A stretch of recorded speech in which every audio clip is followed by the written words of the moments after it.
everyone. Today I am building another bucket, and this time I'm using parts from a water fountain that I found at the thrift store for like $2. And then at the end I'm going to cut the squash open that I've been talking about. I've got to get this cut open, and I'll explain that when I get there. But showing this, I bought this at the thrift store. It didn't have a motor with it, so it didn't have a pump. And it's supposed to sit on the bowl like that, and then it comes through the bottom and it brings the water down. Well, I don't want to use this in my garden because this I'll be filling 2-3 times a day. So we are done with that. Now originally I did my top for my buckets like I normally do it, with the hole in the middle and then the holes around it so the water can go into the bucket. But then I realized this one was set different, so I'm keeping this one for a different bucket, and I'll get back to that one. And with this one, I ended up putting the hole on the side, and this way I can feed it through. So it's done a little different. You know, if you find something you really like, just sit down and think about it on how you can do it. So this would be the same thing like the other buckets I showed you. And this goes down in the bucket. Now, this bucket does not go to this lid, so I may end up using a white bucket. This bucket is probably 40 years old or more. The stamp on the bottom, it was made in San Fernando Valley, California. And my dad worked all his life in a pickle plant, and those pickles were so good. And he used to bring home the buckets when they were done with the different food products they were buying, you know, the sugars, the molasses, the spices used to come in food buckets, and you bring them home. And I think this is one of the last buckets left. So I really like this bucket, and if I can use it, I'm going to try. I like the color, it's natural green. But if not, this lid will fit on the other white buckets I've got. This one has got the hole in the bottom, so I have to do this one differently. So you see the notch here? I'm going to put it there. I'll try to get a close-up so you can see it better. This will sit here, and I designed a straw. I actually taped the straw to the rubber tubing, and I'm sliding it through. And there you go. That easy. And it should work. Look at that. Now I did make a notch somewhere. There it is. So now I can get the bucket lid closed a little bit better. It's not going to close perfect, this one, because it doesn't belong on this one. So I'm going to try it out. If it doesn't work, I'm going to go back to a white bucket, but I'm hoping to use this one. Look at that. So now the birds have something to stand on. And that's what I want to talk about today. When the birds come down, especially when they don't know anything about your bucket, they don't know anything about the bird fountain that you put out, they want to land on something and they want to feel secure.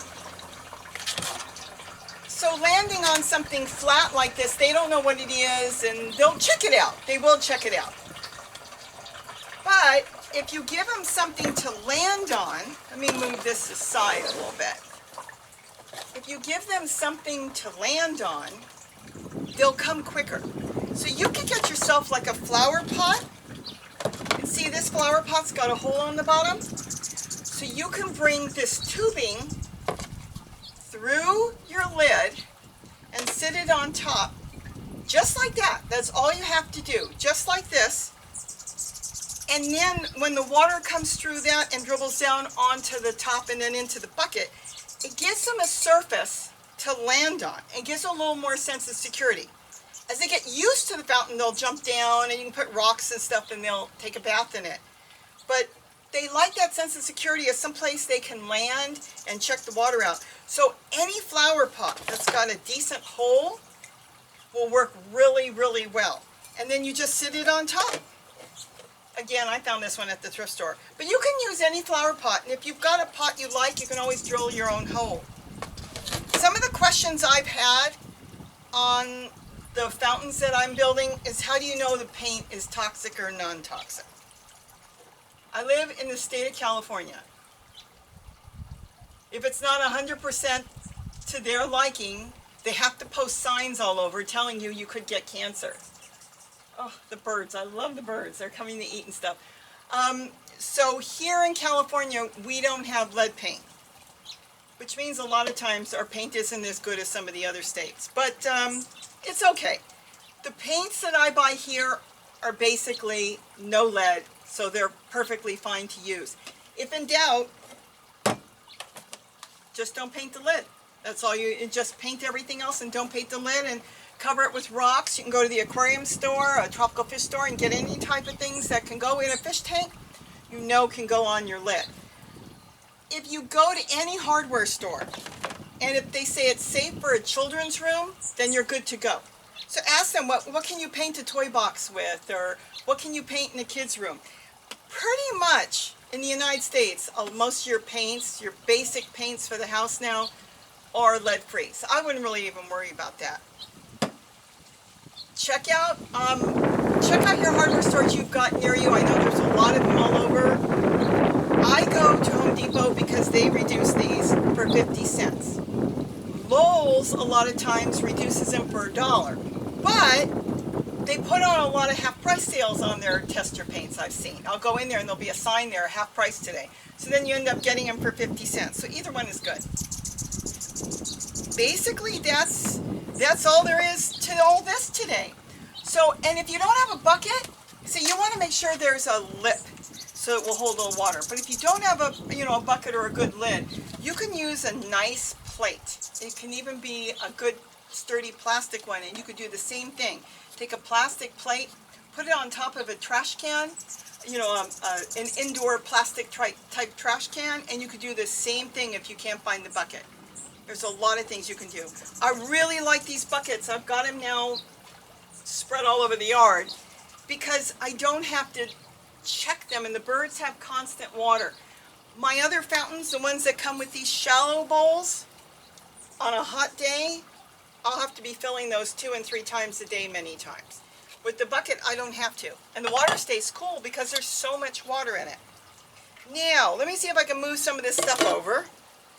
And let's see if I can cut that open and explain on my squash. So I'm doing double duty today.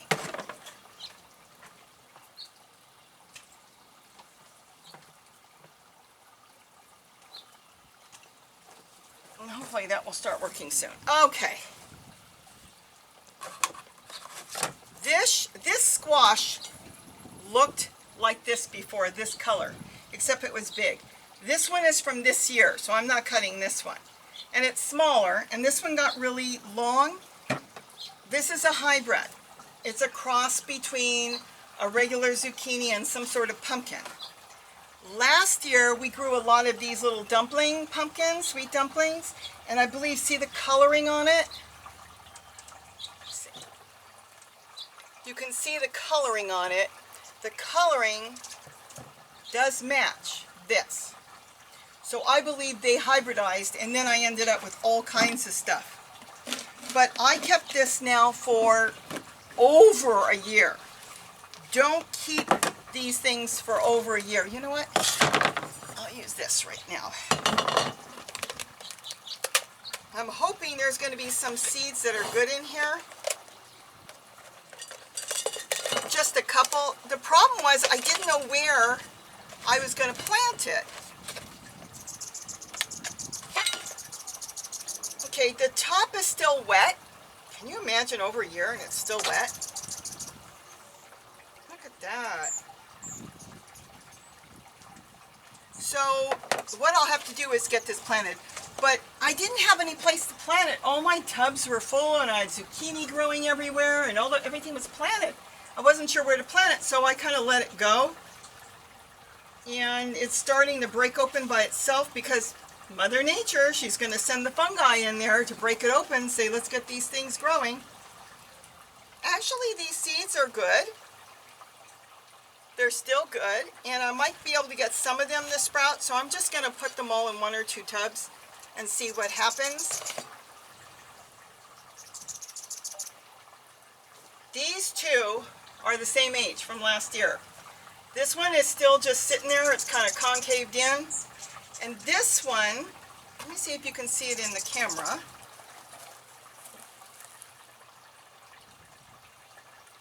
It looks like, well, it looks like coral is growing all over it. But what it is, it's the fungus, the natural fungus that is trying to eat its way in and out to get this thing open to grow, because it isn't going to grow like this. In nature, this is what would happen. It would sit in the end of summer, your squash would get big, your pumpkins or whatever, and it would sit in the garden like this, and it would sit there all winter. So if you had snow, let's say you're in an area where it's snowing, it'd do the same thing. It'd be just sitting there. And then once the snow melts and the spring air comes and it starts to get beautiful, it will start to break open. And if it doesn't break open on its own, animals will come along and start to break it open. And this is how nature works. I saw a show once, years ago, where this old farmer used to take his old vegetables and throw them in a bird cage in his yard, he showed. Just leave them in a bird cage, he said, and then come spring, he would take the whole thing and just throw it in his yard, and he would have all kinds of stuff growing because he said the same thing. This is all nature. This is like, taking care of its babies until it's time to pop open. Now this is well overdue. So like I say, do as I say, not as I do.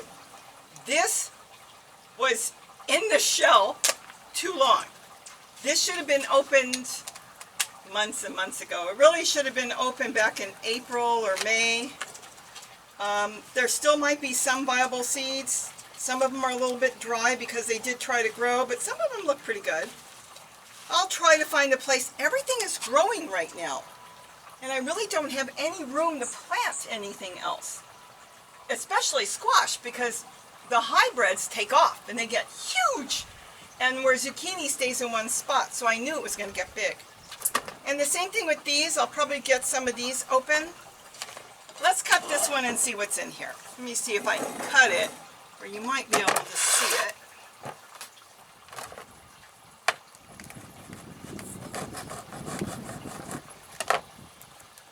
Oh, these seeds are really nice inside. See, these are beautiful.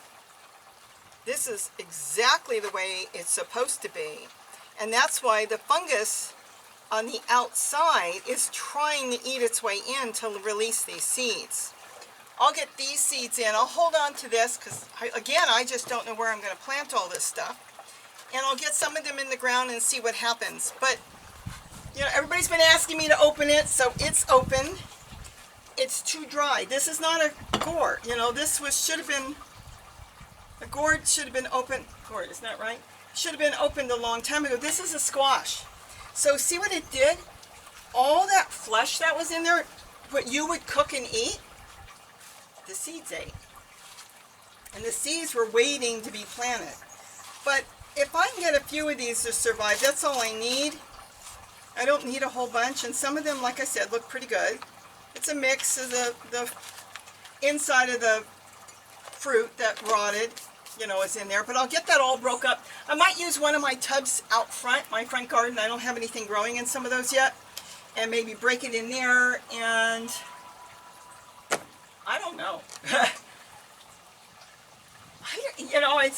We're into September, and everything is so green.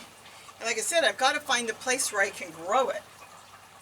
I'll find a place. There's some place. So with that, I think I've covered enough. Look, I don't know if you can see my water fountain, but I'll get a close-up of it. This is exactly what I want. And the birds will come and drink.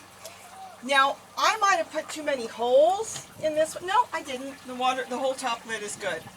Okay, I'm going to sit this behind me and see if the birds find it. The birds right now will go to what they're used to. So I've got all the other ones that have been here, first. So they go to those.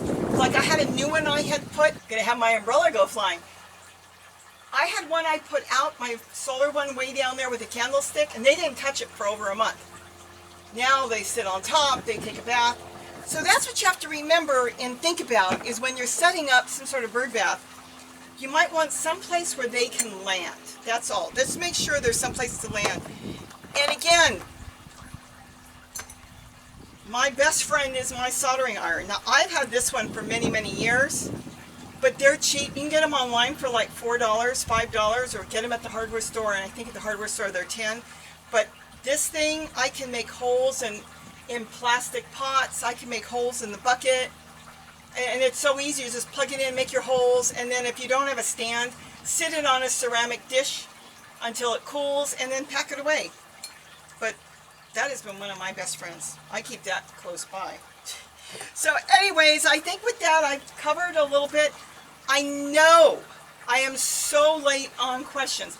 I've got 11,000 emails now in my email box from YouTube, because all of them, they get bumped to me like that, and I try to answer them online, and it's been really hard. And I sometimes go through the top ones only because they're right there, and then as it rolls down, they disappear. Then I have to go back to the other ones. So I am not rejecting anybody. I am not ignoring anybody.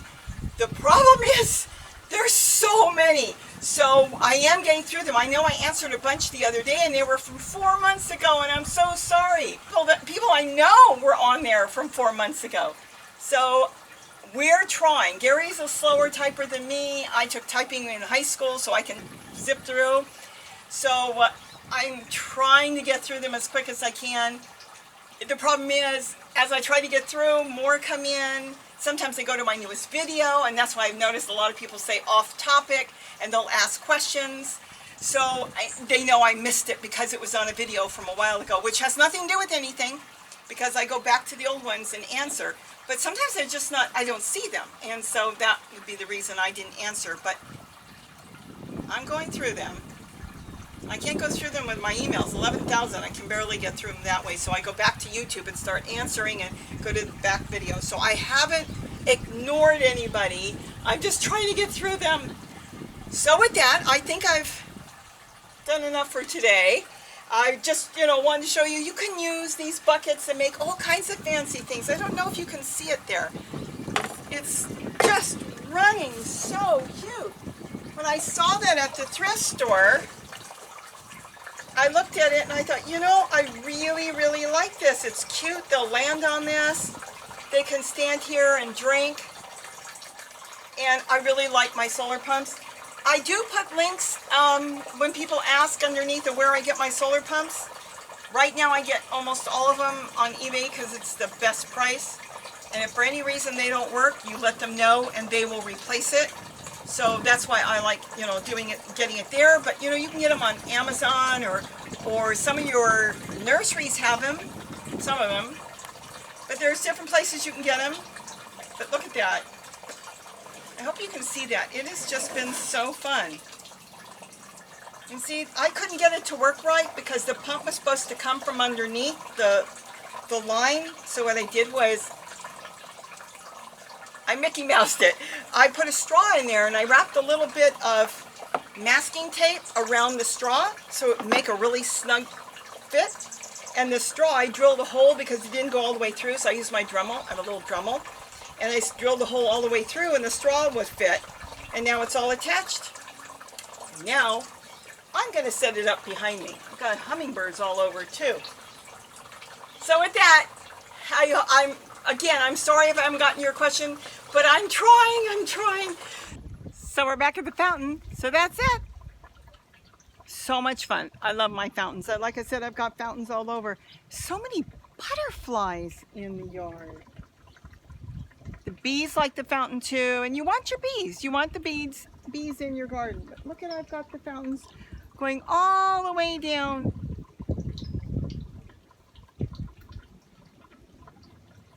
So there's the fountain.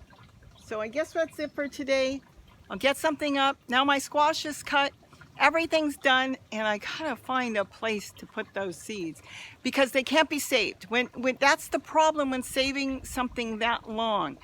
If I wanted to just save the seeds, then the best thing would have been to cut it in the winter, dry the seeds, and then put them away and plant them as you need them.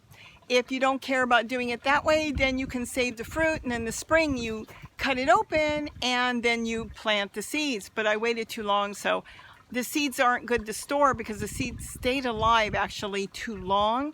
So now I'm going to see if I can get some of them to grow. And if not, I'll have plenty more. So with that, have a great day. And don't forget to eat what you grow. Bye, everybody.